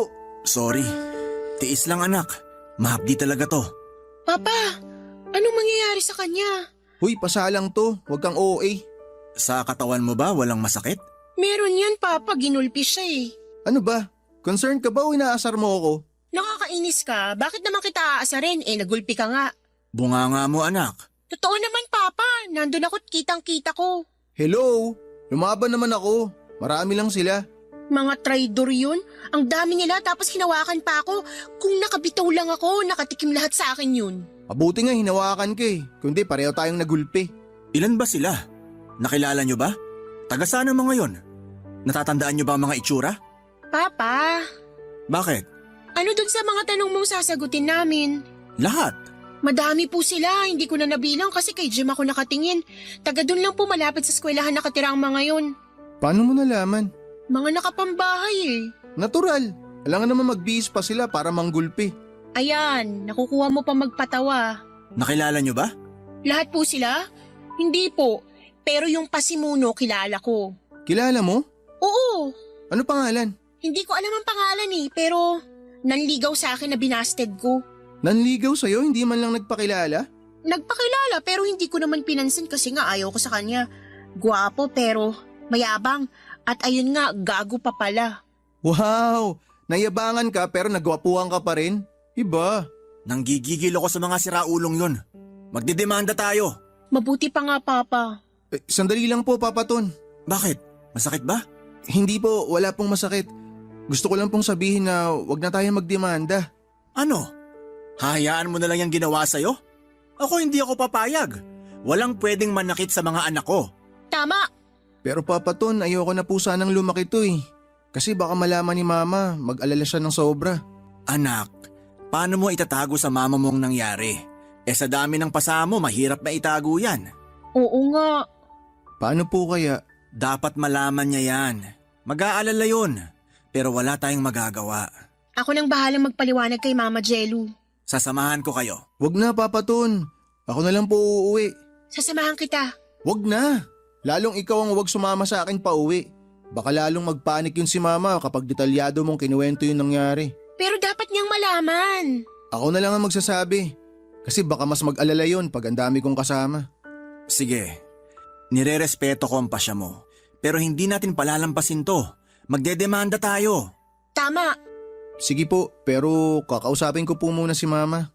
Sige anak, kung yan ang pasya mo. Hatid kita. Wag na nga. Pag hinatid mo ako, uuwi ka mag-isa. Baka mamaya nasundan tayo ng mga yun. Ako na ang maghahatid sa'yo. Ewan ko lang pag nakita ko silang sinundan ka. Kahit hanggang sa malapit lang sa inyo kung ayaw mo makita ni mama mo na may kasama ka. Salamat, Papa Ton.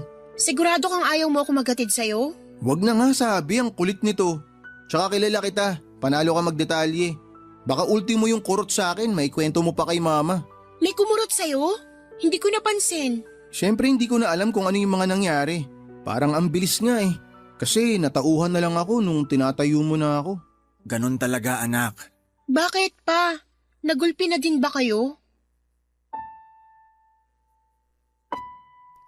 Papa Dudut, alalang-alala si Papa Ton sa nangyari sa akin. Kung ganon ang nararamdaman niya ay siguradong mas lalo pa si Mama. Natatakot ako sa reaksyon ng mama ko pero kailangan kong lakasan ang loob ko. Gusto ko na ako lang ang humarap sa kanya sa kalagayan kong yon. Naintindihan naman ni Papa Ton ang gusto ko. Papa Dudut, sa totoo lang, high school pa lamang ay magkaibigan na kami ni Jean. Pero kahit kailan simula pa noon, ay hindi pa nagkakilala o nagkaharap man lang sina Mama Jello at Papa Ton. Opo, hindi pa sila nagkakaharap. Nakilala lang nila ang isa't isa sa pamamagitan namin ni Jean. Ang hirap pong paniwalaan pero yun po talaga ang totoo. Siguro po masyado silang busy kaya ang dalang ng pagkakataon para magkaharap sila. Isa pa ay lagi po kasing may nangyayari kapag magkakaharap na dapat sila. Sa totoo din ay hindi na namin masyadong napansin na hindi pa pala sila nagkakaharap. Kasi kapag nasa bahay ako nina Jean ay parang iisang pamilya lamang kami at ganoon din kapag nasa bahay namin kami. Naging iisang pamilya kami nang hindi pa nagkakakilala ng personal ang mga magulang namin. Kaya din sobra naman ang pagpapasalamat sa akin ni Papa Ton dahil sa pagtatanggol ko kay Jean. Alalang-alala din naman siya sa nangyari sa akin at ayaw niyang palampasin lamang ng ganon ang sinapit ko. Hinatid ako ni Papa Ton malapit sa amin at namimili talaga siya. Nasamahan ako pero nakiusap talaga ako na ako na lamang ang haharap kay Mama, Papa Dudut.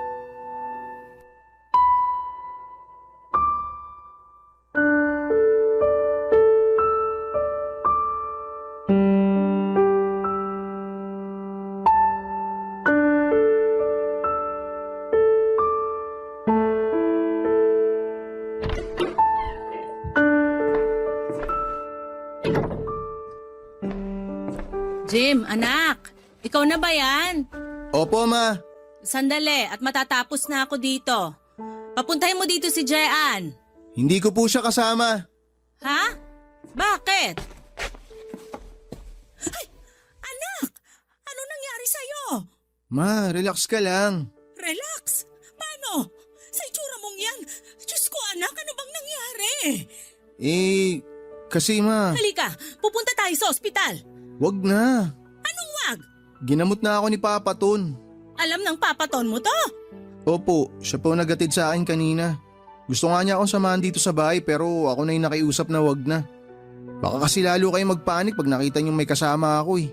Kahit wala kang kasama, nagpanik pa din ako. Pero hindi katulad pag may kasama ako. At kailan naman nangyari yon?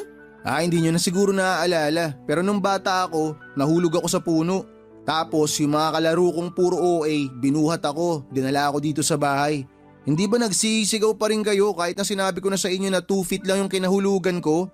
Taas ng reaksyon nyo nun. Mas mataas pa yung reaksyon nyo kaysa sa kinahulugan ko eh. Matagal na yon. Saka kasi naman yung mga kalaro mo lahat naghihiyawan ng naaksidente si Jim, naaksidente si Jim. Yung iba nagiiyakan pa. Sino ba naman ang hindi magpapanik nun? Kaya nga ayaw ko na may kasama ako pa uwi. Bakit? Tingin mo ba o din magre-react ang papaton mo? Oo nga po no. Pero hayaan nyo na. Teka nga, nililibang mo ko eh. Ano bang nangyari? Bakit ba may mga pasaka? Naaksidente ka ba? Hindi po. Ano? Si Jean po kasi. Si Jean ang may gawa niyan? Ma, ang OA mo naman eh. Patapusin mo muna kasi ako magkwento.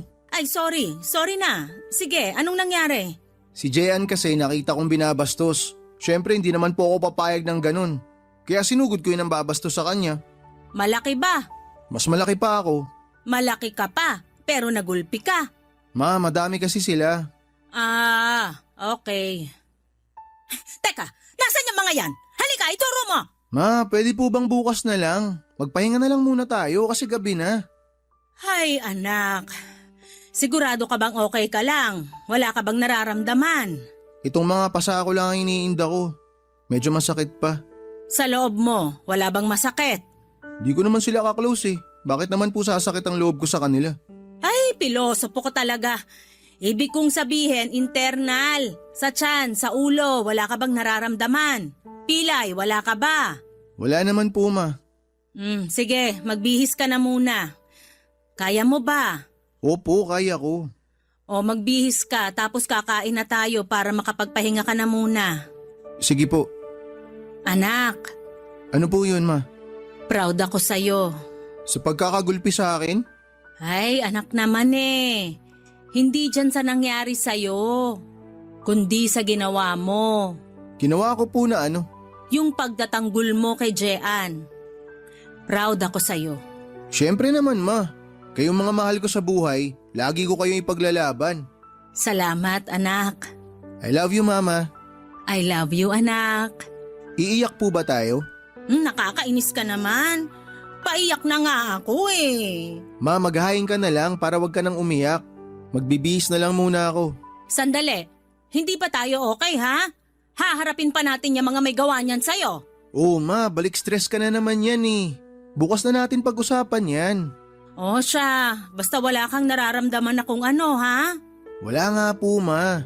May mga pasa po ako pero gwapo pa rin. Puro kakalokohan. Ma, gwapo naman talaga ako, di ba? Magbihis ka na. Papadudot nilibang ko na lamang din si Mama para lang huwag nang masyadong mag-isip. Pero hindi effective kasi kinabukasan ay bumalik ang galit niya at gusto talagang idemanda ang mga nanggulpi sa akin.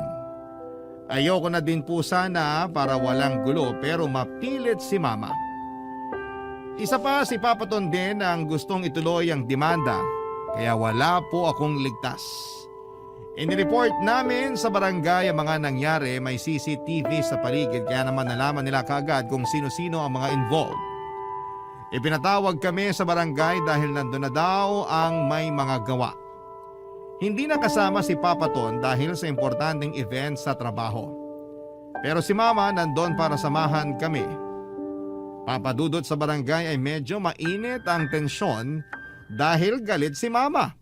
Pero napatahimik din siya nang makita ang mga gumulpi sa akin. Papadudot doon ko lang din nakita ng matagal ang mga gumulpi sa akin. Puro pala sila mga bata. Kaya ang barangay ay nakiusap na lang sa amin na magkaayos na lamang doon. Dahil nga sa mga puro minor de edad ang mga involved. 17 years old po ang pinakamatanda sa kanila. Napatingin na lamang sa akin si Mama at alam ko na ang sinasabi ng mga tingin niya. Tumango na lamang ako sa kanya, Papadudot. Si Jen din ay tumango. Sinabi na lang ni Mama na mag-sorry sila sa amin at mga kung hindi na uulitin ang ginawa nila. Sa amin man o sa kahit na kanino. Nangako din ang mga magulang nila na pagsasabihan sila kaya umuwi na lamang kami ng payapa. Umiral din ang pagkananay ni Mama.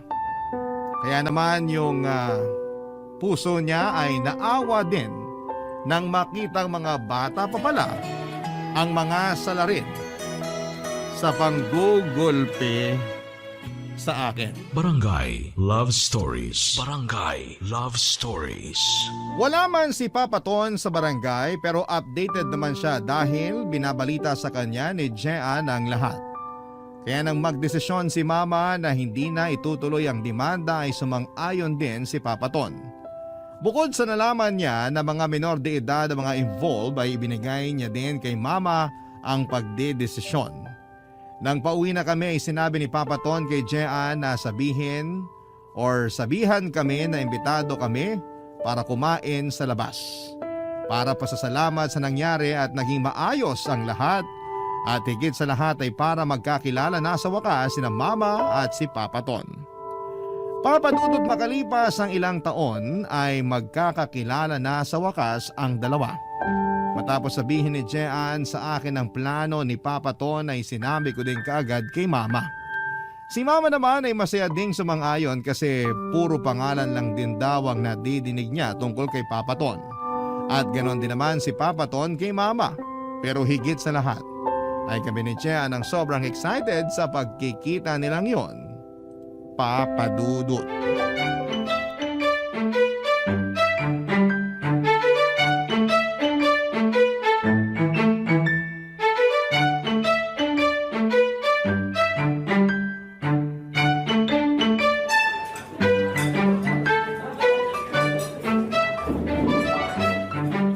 Wala pa sila. Papa, ang aga pa kasi. Pasensya na anak.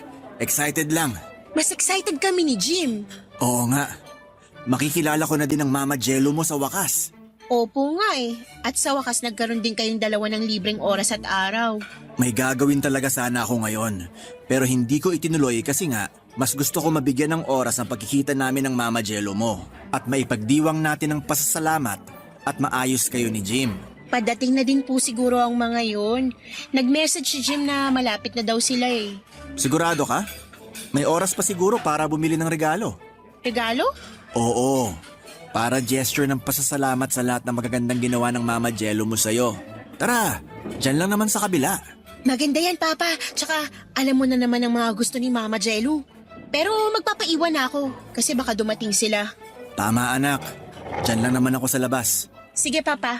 Sige, mabilis lang ako.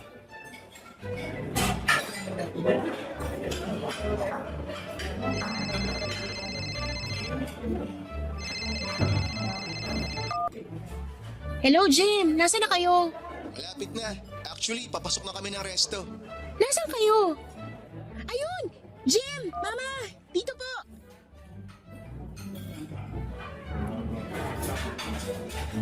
Ano po, Mama? Nasaan si Papa Ton? May Ay, nandyan lang. Akala ko hindi na naman kami magkikita eh. Naku ma, hindi pwede. Kailangan magkita at magkakilala na kayo ni Papa Ton. Kaya nga, Mariosep, ilang taon na kami magkakilala pero hindi namin alam ang itsura o boses man lang ng isa't isa. Ganyan din po ang sabi ni Papa. Saan ba nagpunta ang papa mo? Yung totoo, Mama Jello, may binili siya. Anong binili niya? Ay, itong batang to.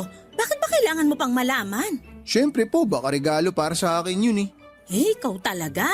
Actually, regalo talaga. O, kita mo na ma. Regalo pero hindi para sa'yo. Para kay Mama Jello. Kay mama lang. Ay, bakit ako reregaluhan? Hindi ko naman birthday. Yan yun na si Papa bilang pasasalamat lang daw. Pasasalamat saan? Para sa pagiging mama ko daw po. Ay, teka. Kailangan ko din palang bumili ng para sa papa mo. Para sa pagiging papa niya kay Jim. Oo nga ma, hindi mo naisip magdala ng regalo. Wag na, Mama, hindi naman kailangan. Ang importante sa kanya, nandito kayo. Nakakahiya pa din. Mama naman, wag niyo na pong isipin yun. Sandali. Ma, wag ka na nga daw bumili. Ay, hindi naman ako bibili. Naiihi ako. Ay, okay. Nandun po ang CR, Mama. Samahan ko kayo. Wag na, kaya ko na. Sandali lang ako. Excited na akong magkaharap sila Papa at Mama. Lalo na ako. We, mas lalo ako. Mas lalo ako. Hoy, ano na naman ba yung pinagtatalunan nyo? Wala po. Oh, nasa lang mama nyo? Nasa toilet po. Ano yung binili mo, Papa Ton? Balabal. Sana magustuhan ng mama mo. Balabal? Shawl. Ah, okay. Kala ko ibang binili mo eh. Ikaw may sabi na mahilig sa balabal. Na mahilig sa shawl si Mama Jello mo kaya ito ang binili ko. Paborito nga ni Mama yan. Ang dami niyang ganyan sa bahay. Pero ginagamit niya naman. Opo, tuwing lumalabas po siya ng bahay, lagi po siya may dalang shawl. O, kita mo na Papa, tama ako. Tama ka talaga. Paano ka magkakamali? Lagi kayo nagtitiklop ng mga bagong labang shawl ni Mama sa bahay. Selos ka? Hindi no. Okay lang. Ikaw nga nagsiselos pag nagbabasketball kami ni Papa Ton eh. Nako, baka mamaya magtalo na naman kayo. Dapat masaya ang araw na to ha? Opo, Papa Ton.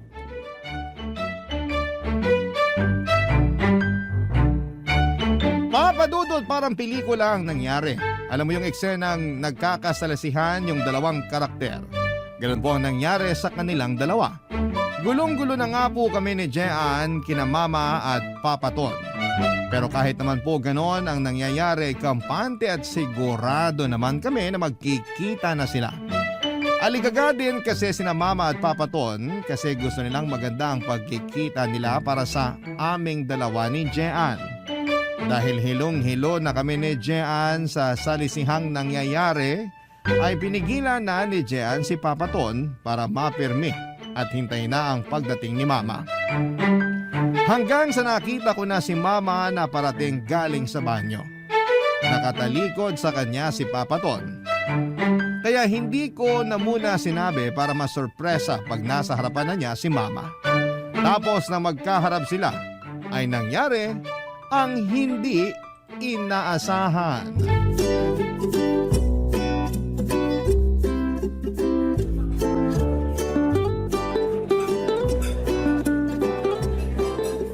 Angelo? Anthony? Parang gulat na gulat kayo. Siya ba ang papaton na sinasabi mo? Opo. Siya si Mama Jello? Yes po. May paton-ton ka pa dyan? Anthony ka lang naman? Ikaw nga, Jumejelo pa. Kasi Angelo ang pangalan ko, kaya Jello. Eh ikaw? O bakit? Ton, galing sa Anthony. Sandali, Papa. Anong nangyayari? Oo nga po, Ma, anong nangyayari? Tsaka bakit para magkagalit kayo? Tanong mo sa mama mo. Ako talaga? Bakit hindi ka magsalita para malaman ko kung anong kasinungalingan na naman ang sasabihin mo? Sinungaling agad? Totoo naman ah! Mama, relax ka lang. Ay, pasensya na anak. Buisit ako dyan sa papa mo. Bakit naman po? Mabait po si Papa Ton. Pagtulog, dun lang siya bumabait. Ikaw nga kahit tulog eh. Ano? Papa, Gulong-gulo na kami. Baka pwedeng pakipaliwanag kung anong nangyayari. Ma, ano ba to? Bakit ka galit kay Papa Ton? Ewan dyan sa mama mo. Ikaw ba tinatanong? Paano? Baka kung anong kasinungalingan din ang sabihin mo. Ako ba ang sinungaling? Ayan, ako na naman ang ituturo mo. Eh sino pa ba? Bakit di ka tumingin sa salamin? Papa, ano ba naman? Bakit kayo nag-aaway? Pinagtitinginan na tayo. Dadalawa lang naman ang customer. Papa, kahit isa lang nakakahiya pa rin. Nako! Mapapahiya ang hiya sa papa mo. Wala siya nun. Ma, hayaan mo na muna silang mag-usap. Ako kausapin mo. Mabuti pa nga. Kasi walang kwentang kausap tong tiyonggong to. Jim, anak. Anak? Hindi mo anak yan. Anak ko yan. Ma, ano ka ba? Anak din ako ni Papa. Bakit po, Papa Ton? Mahal kita, anak. Pero ikinalulungkot ko. Kailangan ilayo ko na si Jean sa inyo. Ayun. Damay ang anak. Papa, hindi ako papayag. Ako din po, hindi po ako papayag. Bigyan niyo kami ng malalim na dahilan kung bakit kailangan magkalayo tayo pare-pareho. Kung may problema kayo, dapat ayusin ninyo. Walang damayan. Bakit kailangan maghiwa-hiwalay? Hindi ako papayag. Ako din po, pag nangyari yon, lalayas ako. Ako din po. Kaya sabihin niyo na sa amin kung bakit kayo magkaaway at bakit kayo magkakilala. Ay, please naman po, kung mahal nyo kami, ibigay nyo na sa amin yung sagot.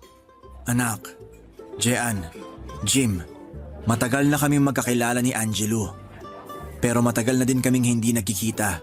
Bakit po? Ano po bang kaugnayan at alitan nyo sa isa't isa? Anak, bago naging kami ng tatay mo, nagkaroon kami ng relasyon ni Anthony. Nagkarelasyon, nagpakasal. Kasal? Teka, totoong kinasal kayo? Oo, anak. Kaya hindi kami nakapagpakasal ng mama mo. Kasi kasal kami ni Angelo. Yun din ba ang dahilan, ma, kaya hindi kayo kinasal ni Papa? Oo, anak. Kahit wala na kami ni anumang komunikasyon ni Anthony, hindi pa din kami pwedeng magpakasal kasi kasal kami sa isa't isa. Hindi na namin ginawang legal ng paghihiwalay. Basta hindi na lang kami nagkita. Hanggang sa nakilala ko ang mama mo. At ikaw nga naging bunga, Jean.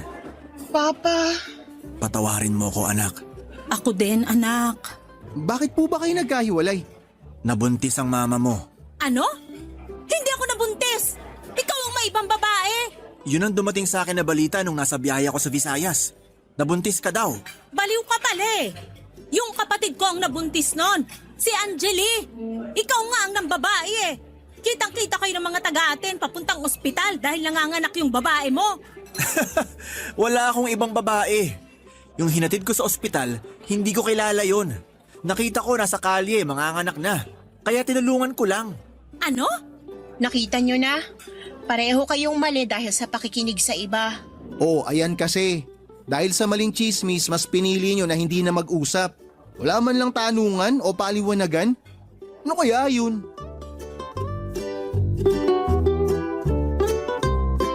Papadudot pahiyang pahiya sa isa't isa sina Mama at si Papa Ton. Dahil sa mababaw na chismis ay naghiwalay sila at hindi man lang muna nag-usap.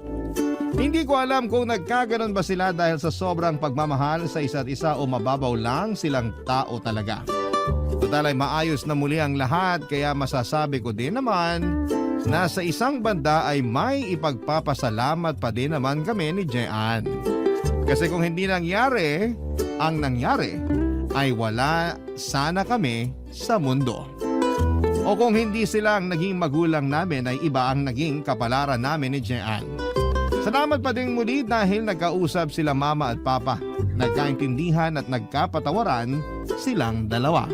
Nabuong muli ang lamat na sila naman ang may gawa. Papa Dudut, legally and technically ay mag-asawa pa din sina Mama at Papa Ton. Kaya dahil nagkaayos sila ay inayos din muli nila ang relasyon. Nagkaroon ng mahabang patlang. Nagkabalikan po sila at pinaplano na namin ang muli nilang pagpapakasal o ang renewal of vows nila. Bukod sa magiging maayos na din sila, ay natutuwa kami ni Jean dahil matutupad na ang pinangarap namin na maging magkapatid. Mas malaki ang pamilya namin ngayon at mas masaya. Kami pa din ni Jean ang tagapagtanggol ng isa't isa. At sina mama at papa ay bumabawi sa mga panahon na hindi sila nagkasama. Para sila mga batang muli. Kapag magkasama at masaya kami para sa kanilang dalawa. Nagpapasalamat po ako, Papa Dudut, sa pagbibigay ninyo ng oras para mabasa ang kwento namin. God bless sa Barangay Love Stories at sa Barangay LS. Ang inyong forever kapuso at ka-barangay, Jim.